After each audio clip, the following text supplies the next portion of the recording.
Shalom Bapak Ibu dan juga teman-teman semuanya yang ada di rumah aja. Ya, kita boleh berikan sorak-sorai kemuliaan bagi nama Tuhan walaupun di rumah aja, tapi kita mau tetap merasakan kebaikan Tuhan. Kita mau tetap mencari hadirat Tuhan lebih lagi, walaupun di rumah aja, walaupun di luar sana mungkin kondisinya nggak baik. Tapi yuk kita anak-anak Tuhan, kita orang-orang yang percaya sama Tuhan, kita mau tetap berserah, kita mau tetap percaya kalau Allah itu Allah yang Immanuel, Allah yang beserta kita dimanapun kita berada. Percaya? Jemaat semuanya, boleh katakan amin?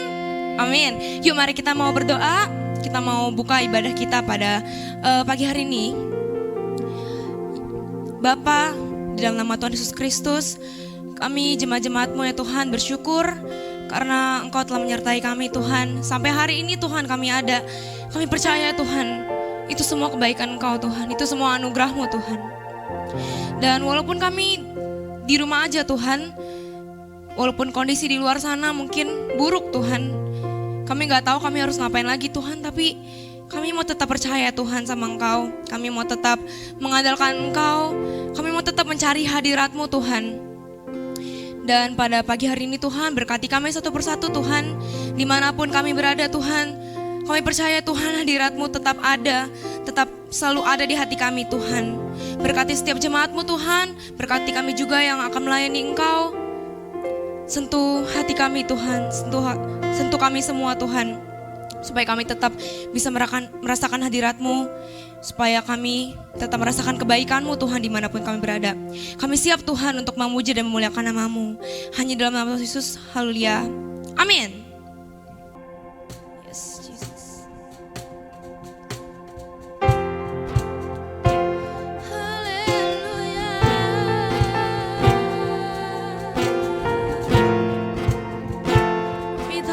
Bersama kami Tuhan.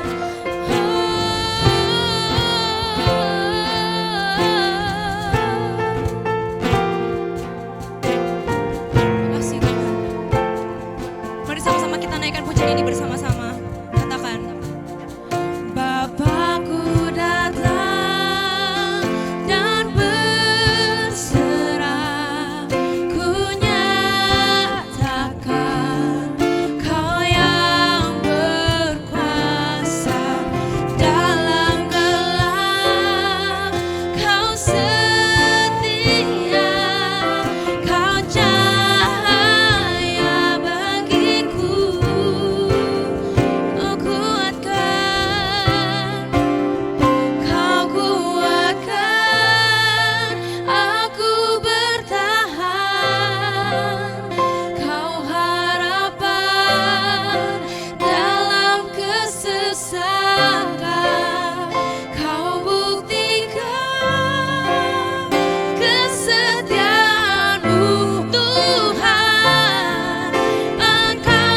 Mari katakan Immanuel,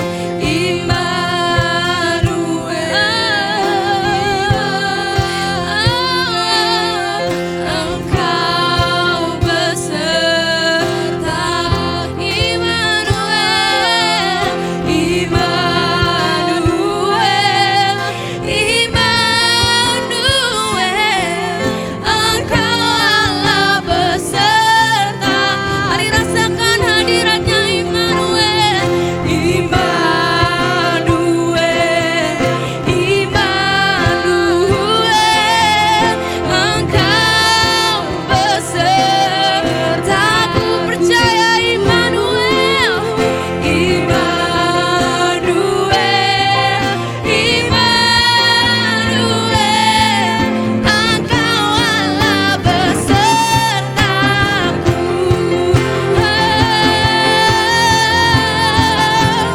Kau kuatkan aku bertahan.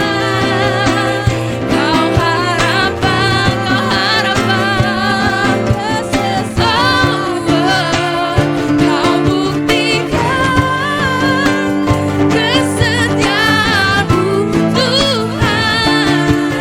Engkau Allah iman,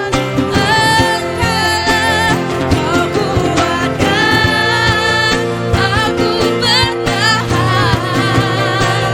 Kau harapan dalam kesesakan. Kau buktikan kesetiaanmu Tuhan. Engkau Allah Immanuel. Panggil namanya. Engkau Allah Immanuel.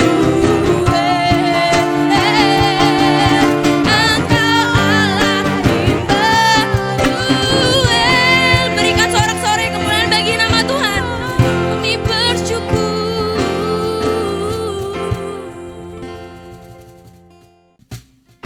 Shalom saudara-saudara sekalian, sekali lagi Shalom. Shalom, ya saya rindu sekali ketemu dengan jemaat-jemaat semuanya.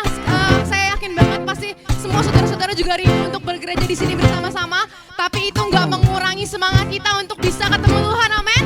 Nggak mengurangi semangat kita untuk bisa bergandeng bersama-sama. Terus sama-sama, ya kita mau tetap semangat, amin, memuji nama Tuhan. Kita naikkan pujian Satukanlah Roh Kami.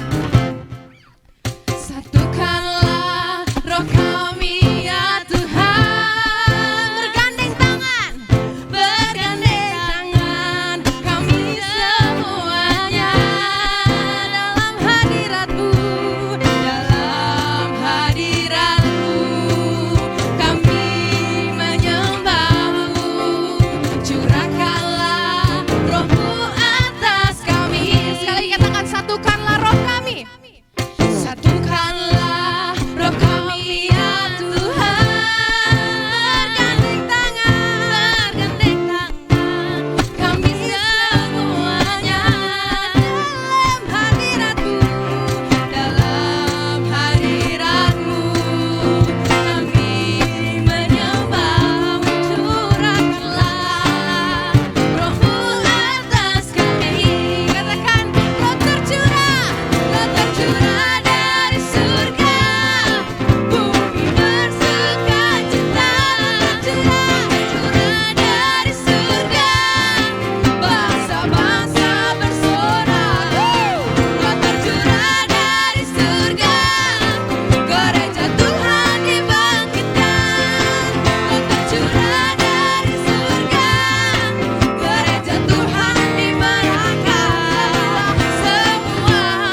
bersyukur Tuhan buat setiap penyertaan-Mu, buat setiap pengorbanan-Mu Tuhan di kayu salib.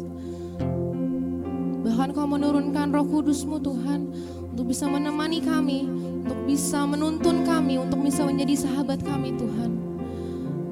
Kami undang Roh Kudus-Mu Tuhan untuk bisa memenuhi hati kami Tuhan, untuk bisa menyentuh kami di rumah Tuhan, untuk bisa menjamah kami, untuk bisa mencelikan kami Tuhan.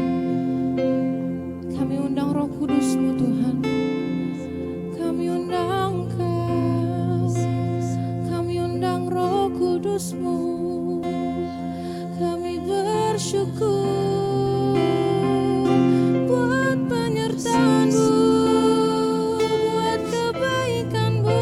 Percaya Kau hadir Tuhan. Oh, Kau hadir Tuhan, Kau hadir di tempat ini, di rumah kami Kau hadir, di hati kami Kau hadir. Yesus, percaya Tuhan.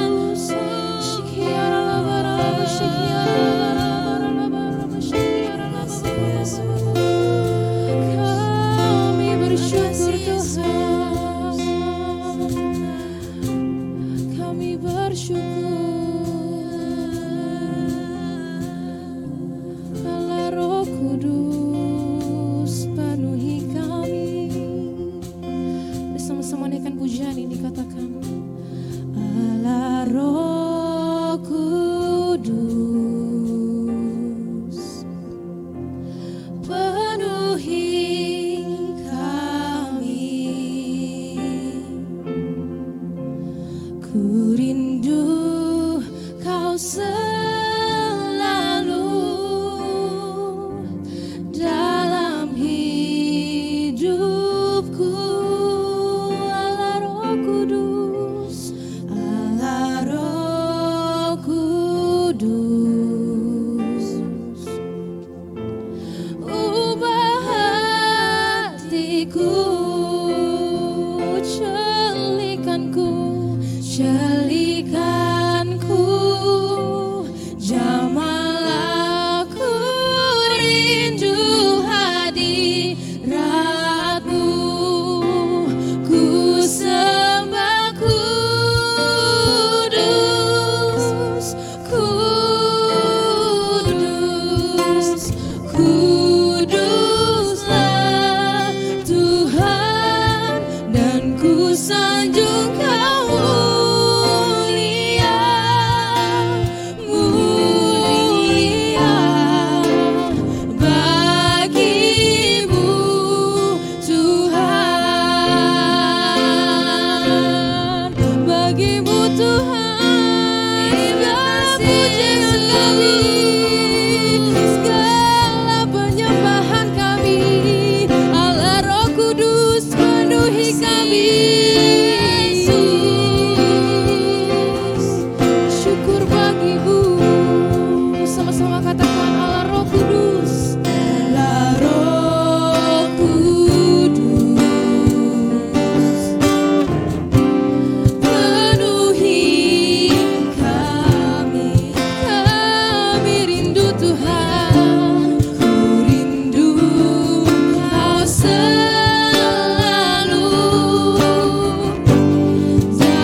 Kau hadir di sini. Kuduslah Tuhan, dan ku sanjung Kau mulia, mulia bagimu Tuhan, bagimu Tuhan, bagimu Tuhan.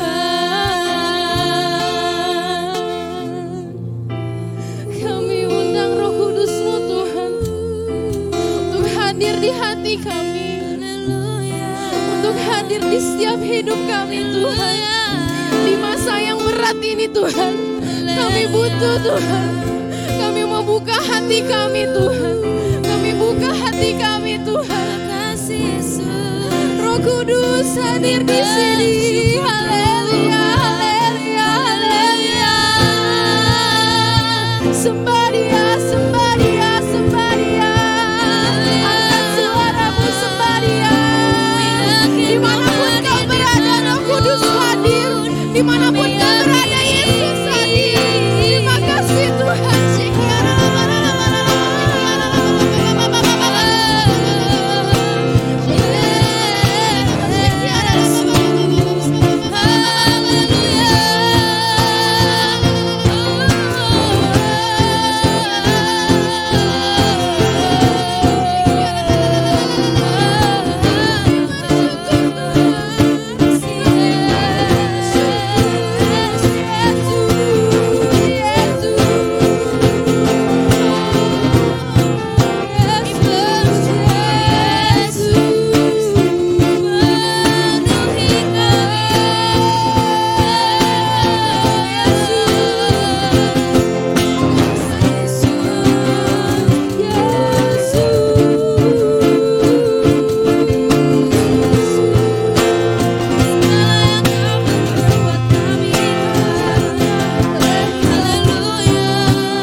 Biar segala yang bernafas memuji Engkau, menyembah Engkau Yesus.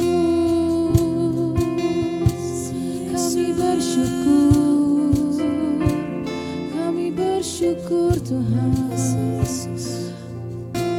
Kami yakin Roh Kudus-Mu telah hadir Tuhan di setiap hati kami Tuhan. Terima kasih Tuhan.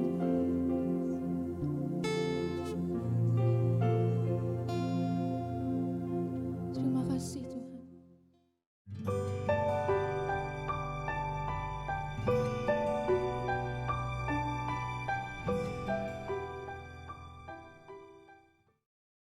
Shalom, mari kita bersatu di dalam doa sebelum kita mendengarkan firman Tuhan. Bapa kami yang ada di surga, kami datang mengucap syukur dan berterima kasih atas anugerah Tuhan. Kami masih berkesempatan untuk dapat beribadah kepada Tuhan walaupun dengan cara streaming di mana jemaat masih tetap dapat dan boleh mendengarkan sebagian firman-Mu. Tuhan tolong agar hamba sendiri boleh mendapatkan pengurapan daripada kuasa Roh Kudus, serta dituntun dengan hikmat yang dari Tuhan, agar firman yang disampaikan tidak sekedar faedah dan manfaat, tapi memberi dampak bagi setiap mereka yang mendengarkan firman-Mu. Terima kasih Bapa. Kami sambut dengan bersyukur firman-Mu. Di dalam nama Tuhan Yesus Kristus. Haleluya. Amin.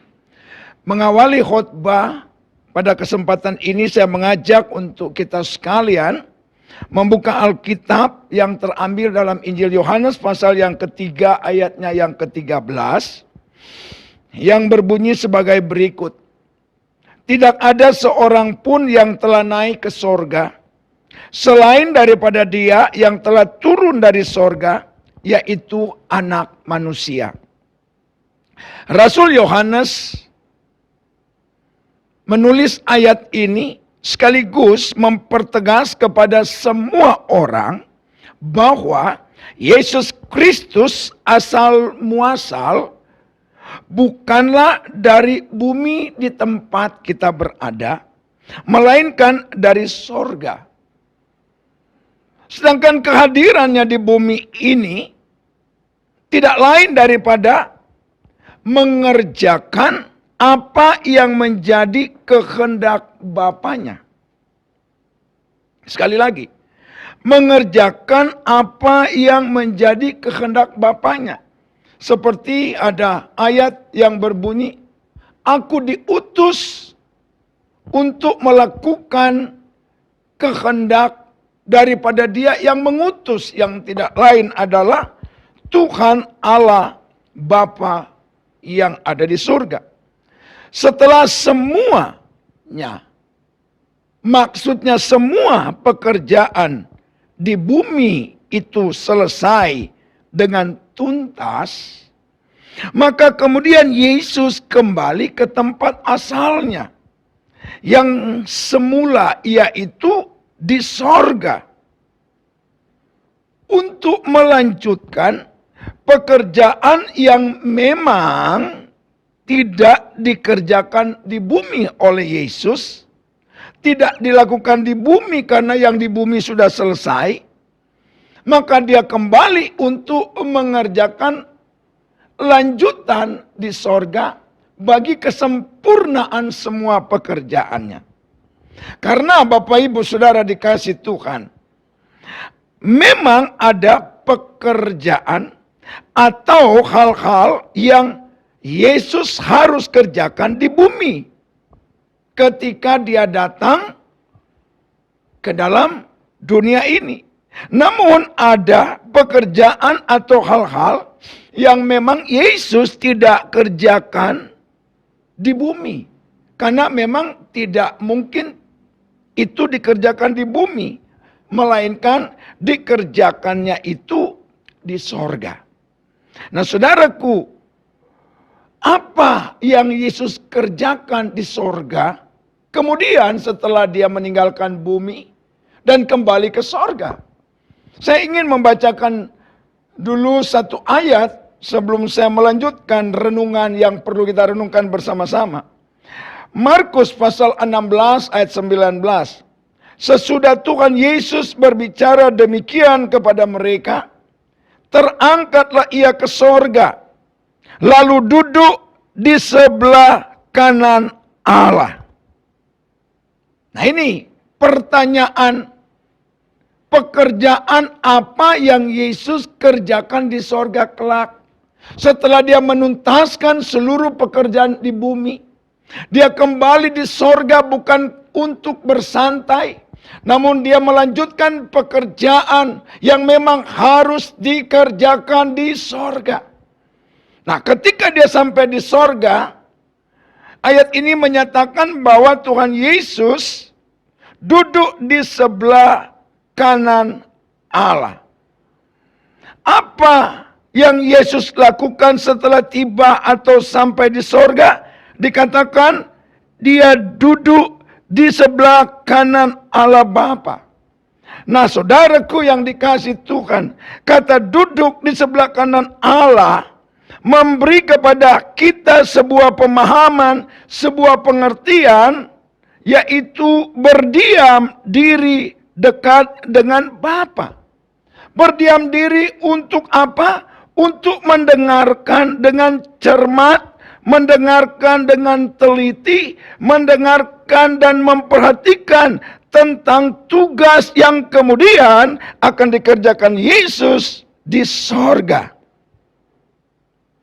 Saya katakan tadi di awal bahwa pekerjaan Yesus di bumi memang sudah selesai. Namun sekembalinya Yesus dari bumi ke surga, Yesus melanjutkan pekerjaan lanjutannya itu yang memang harus dikerjakan, dituntaskan oleh Yesus sendiri itu bukan lagi di bumi, melainkan di sorga.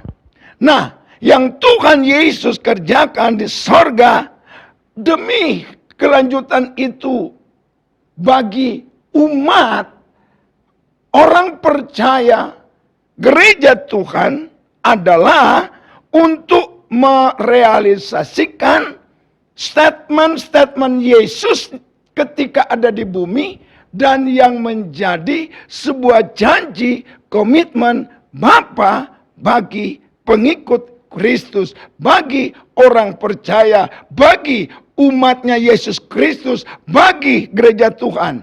Nah, saya sampaikan ada dua hal yang saya akan sampaikan dari banyak hal. Ya, dua hal itu yang pertama, Yesus mengerjakan tentang rumah yang kekal bagi orang yang percaya. Jadi sekembalinya Yesus ke sorga, dia duduk di sebelah kanan Allah Bapanya, dalam arti dia berdiam diri untuk mendengarkan apa pekerjaan lanjutan itu di sorga. Nah, pekerjaan lanjutan itu adalah yang pertama, tentang rumah yang kekal bagi orang percaya. Itu dikatakan di dalam Yohanes pasal 14 ayatnya yang pertama sampai dengan ayatnya yang ketiga. Yang berbunyi sebagai berikut.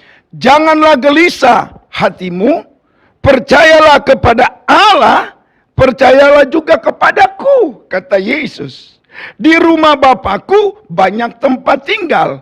Jika tidak demikian, tentu aku mengatakannya kepadamu. Sebab aku pergi ke situ untuk menyediakan tempat bagimu. Ayat 3 katakan, dan apabila aku telah pergi ke situ dan telah menyediakan tempat bagimu, aku akan datang kembali dan membawa kamu ke tempatku, supaya di tempat di mana aku berada, kamu pun berada. Saudaraku yang dikasihi Tuhan, saya kira tidak ada manusia sebahagia orang percaya atau orang yang percaya kepada Yesus.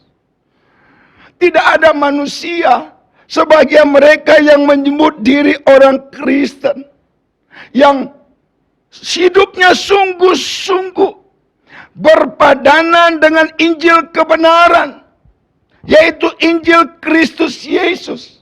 Mengapa saya katakan orang percaya itu bahagia? Karena satu-satunya bukan lagi sekedar harapan tentang sorga dan tentang tempat tinggal, melainkan merupakan sebuah jaminan kepastian yang datangnya dari Yesus Kristus.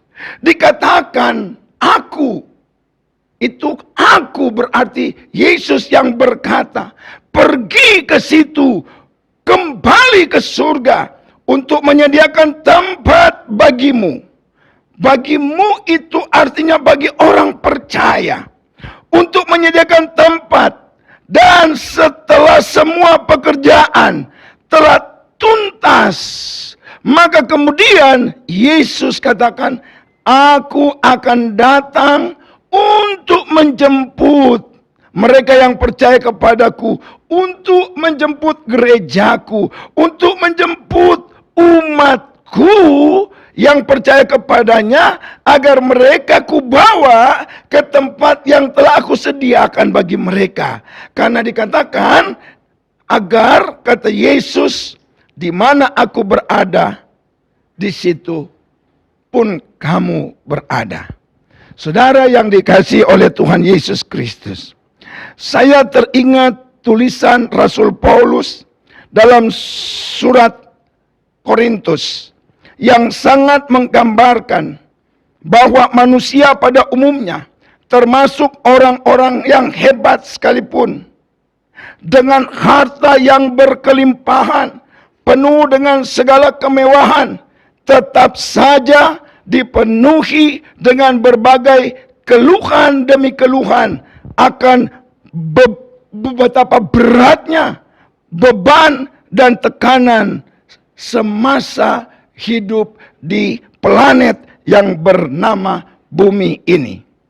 Dan satu hal yang pasti, dalam surat Korintus itu dikatakan kemah, atau tempat kediaman, atau rumah tinggal, disebut kemah. Ya saudaraku, satu saat akan dibongkar. Satu saat akan ditiadakan. Sebagaimana firman Tuhan katakan, langit dan bumi akan lenyap, tetapi firmanku tinggal tetap untuk selama-lamanya.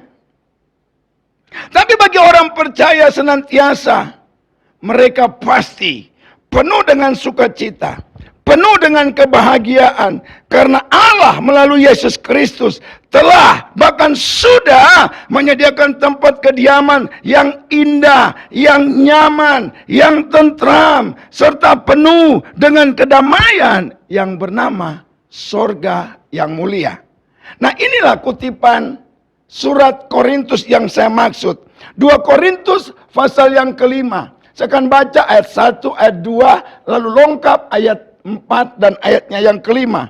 Yang berbunyi sebagai berikut, silakan Bapak Ibu boleh memperhatikan. Karena kami tahu bahwa jika kemah tempat kediaman kita di bumi ini dibongkar, Allah, perhatikan, Allah telah menyediakan suatu tempat kediaman di sorga bagi kita. Artinya bagi orang percaya, artinya bagi umatnya Yesus Kristus, artinya bagi gereja Tuhan. Suatu tempat kediaman yang kekal, yang tidak dibuat oleh tangan manusia. Yesus datang ke dunia sebagai manusia, tapi ketika dia kembali ke sorga, dia bukan lagi manusia, tetapi dia Allah. Dia menyediakan tempat. Itu bukan tangan manusia biasa yang menyediakan, melainkan tangan Allah sendiri. Lebih jauh dikatakan di dalam ayat yang kedua, selama kita di dalam kemah ini, di dalam kediaman kita di bumi, kita mengeluh karena kita rindu mengenakan tempat kediaman sorgawi di atas tempat kediaman kita yang sekarang ini. Ayat 4 katakan, sebab selama masih diam di dalam kemah ini, kita mengeluh oleh beratnya tekanan. Karena kita mau mengenakan pakaian yang baru itu tanpa menanggalkan yang lama, supaya yang fana itu ditelan oleh hidup. Dan ayat kelima katakan, tetapi Allah yang justru mempersiapkan kita untuk hal itu, dan yang mengaruniakan roh kepada kita sebagai, perhatikan, jaminan segala sesuatu yang telah disediakan bagi kita. Rumah di sorga bagi orang percaya bukan menghayal, bukan sebuah hayalan, tapi sebuah kepastian. Firman Allah adalah perkataan Allah yang tidak bisa salah. Firman Allah adalah perkataan Allah yang tidak mungkin salah. Dan firman Allah adalah perkataan Allah, perkataan yang benar. Tidak bisa, tidak mungkin, tidak pernah dikatakan yang namanya salah. Berbahagialah kita menjadi orang percaya, sebab di sana ada sebuah jaminan yang pasti. Oleh karena Yesus bukanlah manusia setara hanya sebatas nabi dan rasul, melainkan Yesus Kristus adalah Tuhan, adalah Allah, pemilik baik alam jagat raya ini dan juga sorga yang mulia.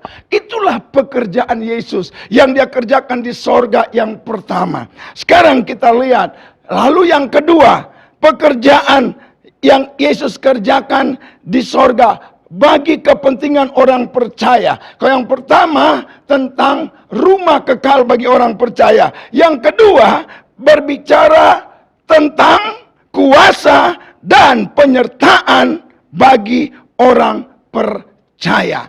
Bumi yang penuh dengan masalah harus dijalani jika tanpa the power of God, tanpa kekuatan dari Allah, kita tidak pernah mampu. Apalagi kita sedang mengalami suatu kepanikan.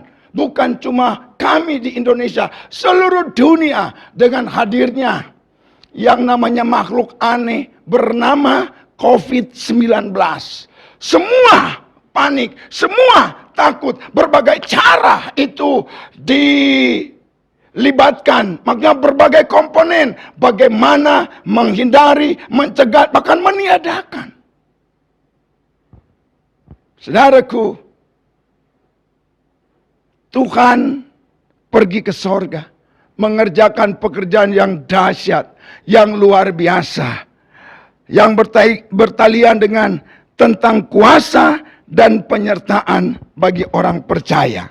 Nah, sebagaimana dikatakan di dalam Injil Yohanes pasal 16 ayat yang ke-7. Namun yang benar, yang kukatakan ini kepadamu adalah lebih berguna bagi kamu jika aku pergi. Sebab, jikalau aku tidak pergi, penghibur itu tidak akan datang kepadamu. Tetapi jikalau aku pergi, aku akan mengutus dia kepadamu. Penghibur yang dimaksud itu tiada lain adalah pribadi Allah yang bernama Roh Kudus. Kekristenan itu menganut paham doktrin Trinitas. Bapa, Putra, dan Roh Kudus. Jadi Yesus mengerjakan sesuatu bagaimana orang percaya tetap bisa survive di tengah-tengah menghadapi masalah. Mereka butuh kekuatan yang supranatural yang dikerjakan oleh Roh Allah sendiri yang dikenal dengan Roh Kudus. Nah, saudaraku, karena itu saya mau katakan, yang dimaksud dengan penghibur adalah Roh Kudus yang Tuhan Allah telah janjikan bagi orang yang percaya kepadanya. Agar orang percaya punya kuasa, punya kekuatan dalam menghadapi berbagai masalah, menghadapi berbagai persoalan. Baik itu skala kecil, skala menengah, bahkan skala besar sekalipun, bahkan super besar sekalipun. Oleh karena itu, sebelum Yesus terangkat ke sorga, dia memberikan pesan kepada orang-orang percaya ketika itu, kepada para murid-muridnya ketika itu, di mana mereka jangan berkeliaran kemana-mana. Bukan karena ada COVID. Lalu kalau pergi pakai masker, bukan. Cuman dipesan, jangan pergi kemana-mana, tetapi pertetapkan hatimu untuk tetap berada di kota Yerusalem. Berdiam di sebuah rumah yang sekarang dikenal dengan loteng atas di Yerusalem. Dan ketika tiba waktunya, mereka dengan taat mengikuti apa yang Yesus suruh untuk mereka lakukan. Maka kemudian dikenal dengan istilah Pentakosta.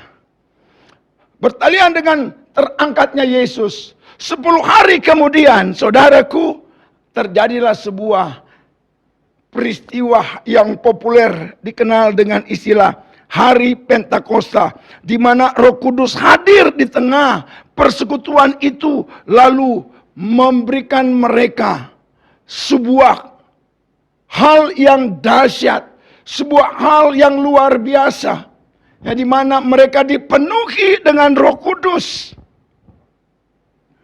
Mereka menerima apa yang telah Allah janjikan. Saya bacakan buat saudara sekalian, sebagaimana ditulis di dalam Yohanes pasal yang ke-14 ayat 16. Aku akan minta kepada Bapa, dan ia akan memberikan kepadamu seorang penolong yang lain, supaya ia menyertai kamu bukan sekarang, bukan besok, tetapi selama-lamanya. Dan demikian juga dalam Kisah 1 ayat 8. Tapi kamu akan menerima kuasa kalau Roh Kudus turun ke atas kamu. Dan kamu akan menjadi saksiku. Saudara, pekerjaan yang kedua, Roh Kudus hadir sebagai apa? Sebagai tidak sekedar pendamping begitu saja, tetapi memberikan sesuatu yang olehnya orang percaya bisa mengalami terobosan. Karena di dalam diri orang percaya ada Roh Allah. Sebagaimana surat Yohanes katakan, roh yang ada di dalam kamu jauh lebih besar daripada roh yang bergentayangan di planet bumi ini. Nah, saudaraku, Bapak Ibu yang dikasihi oleh Tuhan Yesus, marilah kita mau lebih lagi mendalami makna dari peristiwa akan kenaikan Tuhan Yesus Kristus ke surga melalui perenungan yang terus menerus, agar kemudian kita beroleh pemahaman serta bertumbuh semakin dewasa di dalam membangun kerohanian kita. Sebab apa artinya membaca firman dan mendengarkan firman namun tidak ditindaklanjuti, tidak diikuti dengan merenungkan firman itu? Jika kekristenan yang kita bangun secara terus-menerus suka menjadi pribadi yang merenungkan firman Tuhan, maka pastilah kita akan menjadi orang percaya yang berdampak positif bagi banyak orang yang ada di seputar kita. Kita akan menjadi orang Kristen yang mengalami terobosan yang luar biasa, di mana akibat dari suka merenungkan firman Tuhan, maka kemudian pikiran kita, hati kita, dan hidup kita akan terus menghidupkan firman itu di dalam kehidupan kita. Nah saudara, contoh di dalam Injil Lukas 2 ayat 19, tetapi Maria menyimpan segala perkara itu di dalam hatinya dan merenungkannya.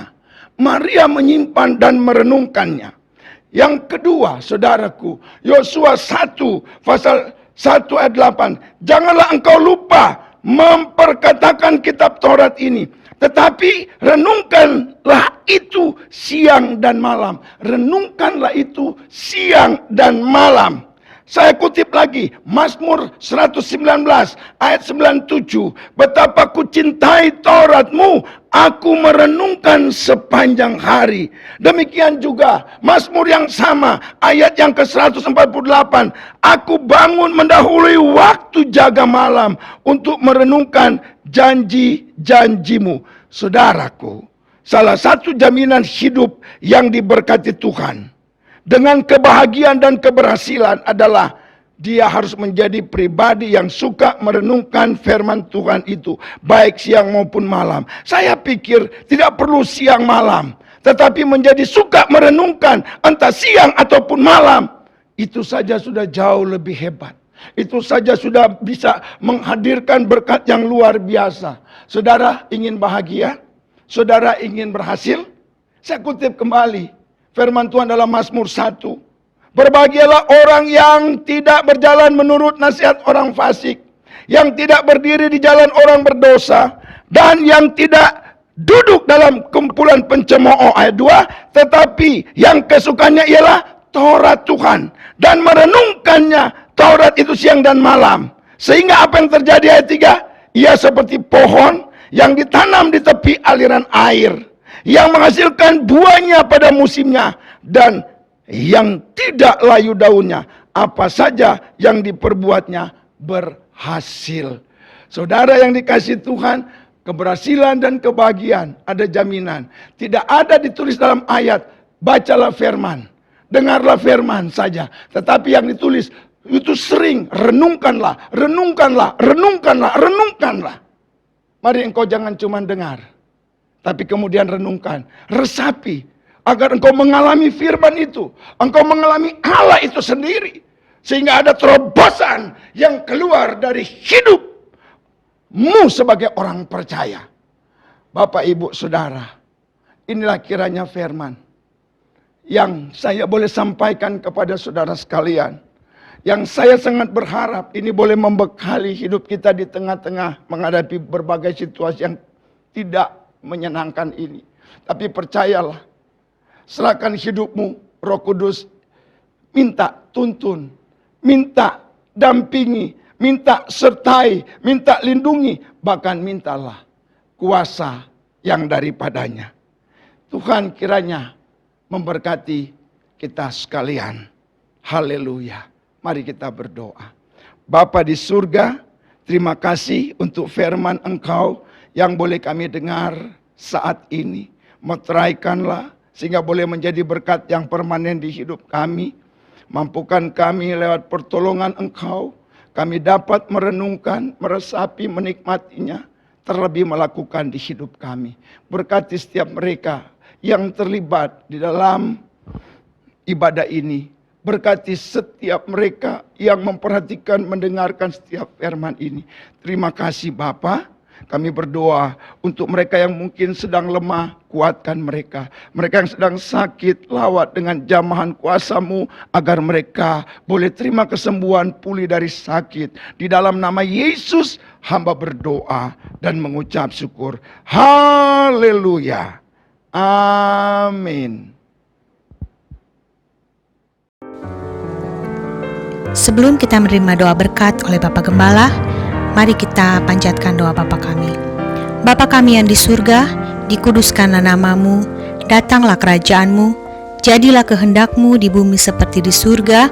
Berikanlah kami pada hari ini makanan kami yang secukupnya, dan ampunilah kami akan kesalahan kami, seperti kami juga mengampuni orang yang bersalah kepada kami.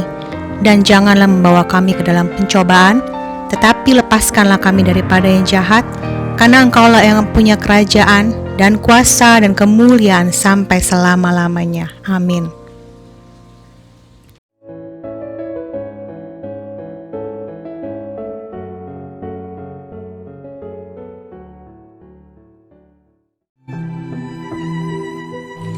Kiranya berkat dari Tuhan turun ke atas kita melalui Roh Kudus hari ini sampai selama-lamanya. Amin.